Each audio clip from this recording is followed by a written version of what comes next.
Je me sens arbre, pierre, eau, herbe, flocon.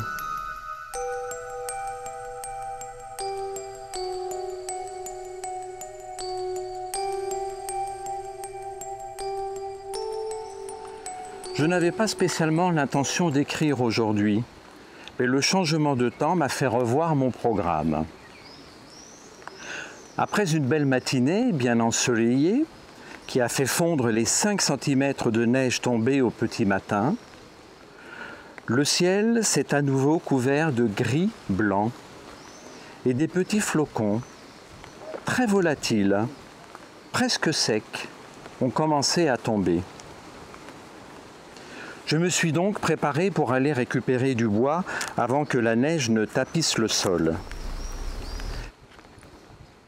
Pour rapporter du bois, je m'équipe de mon sac à dos contenant la scie, la serpe à élaguer et une corde. Les flocons de neige gagnent en quantité et en grosseur. Je me vais donc en conséquence.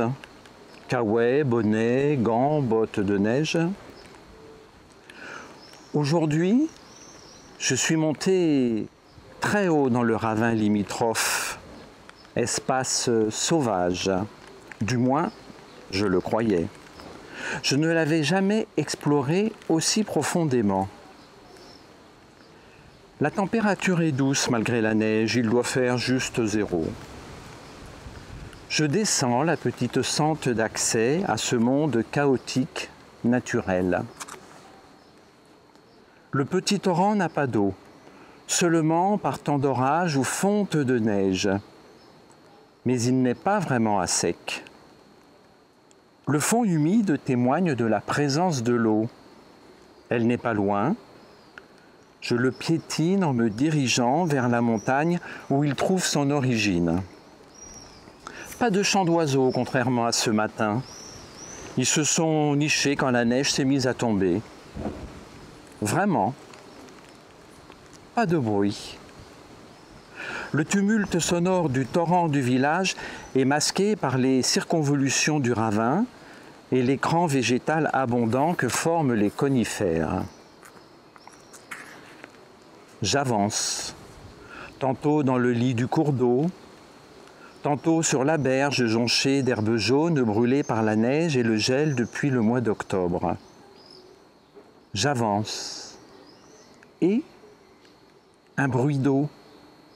D'abord tout juste perceptible, puis de plus en plus audible. Il se ferait une place dans cet espace sonore vierge.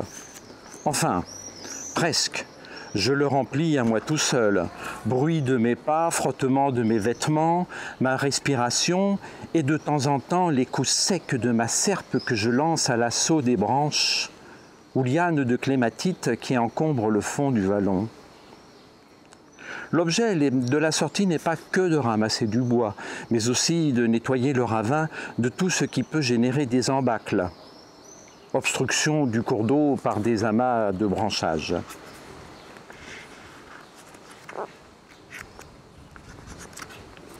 Quand je trouve au sol des branches ou petits arbres cassés, susceptibles d'être réduits en bûches pour mon poêle à bois, je les coupe, les élague pour en faciliter le transport.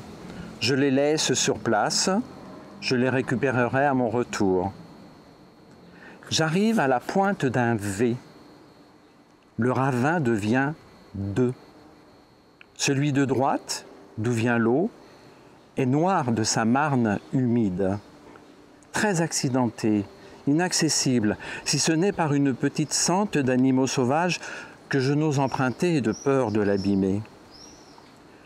Celui de gauche part dans une côte douce, herbue et boisée. Le contraste entre ces deux paysages est saisissant. Je m'arrête un moment à cette intersection. Je me déleste de mon sac, les pieds plantés dans le sol. Je laisse les flocons se poser sur mon visage. J'écoute. À droite, le léger filet d'eau. À gauche, le silence qui arrive à dominer dans ce lieu sauvage, tant ce lieu sauvage semble n'avoir jamais été visité.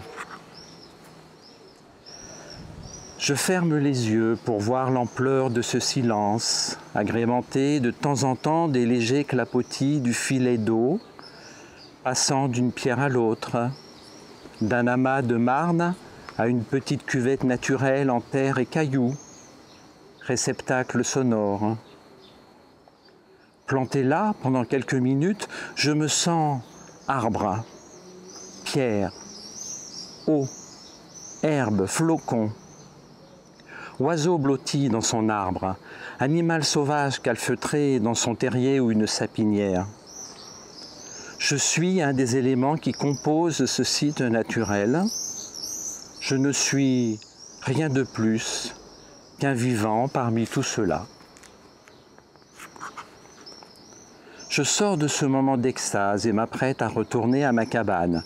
Je récupère mon sac et la corde avec laquelle je tirerai les amas de bois laissés dans le vallon. Soudain, mon regard tombe sur une petite boîte de conserve, là, dans l'herbe. Je la ramasse. Sa marque, Nix. Je n'avais jamais vu ça. Sa forme, cylindrique. Sa taille, 5 à 6 cm de diamètre, 3 à 4 de haut.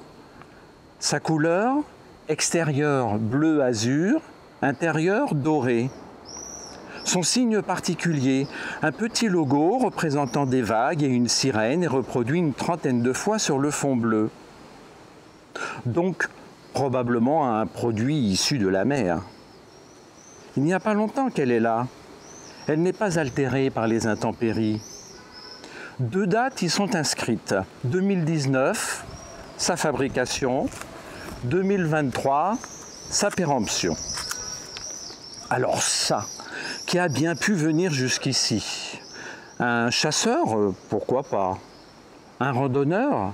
Ici, peu probable, il n'y a pas de sentier. Un forestier? Ça semble plausible, à moins que l'un de ces individus, de passage sur le sommet de la montagne, ait laissé la boîte, volontairement ou non, sur le sol après un pique-nique. Elle aura été emportée par les intempéries. L'objet est tellement insolite que je le mets dans mon sac à dos. Donc ce ravin, pas si sauvage que ça.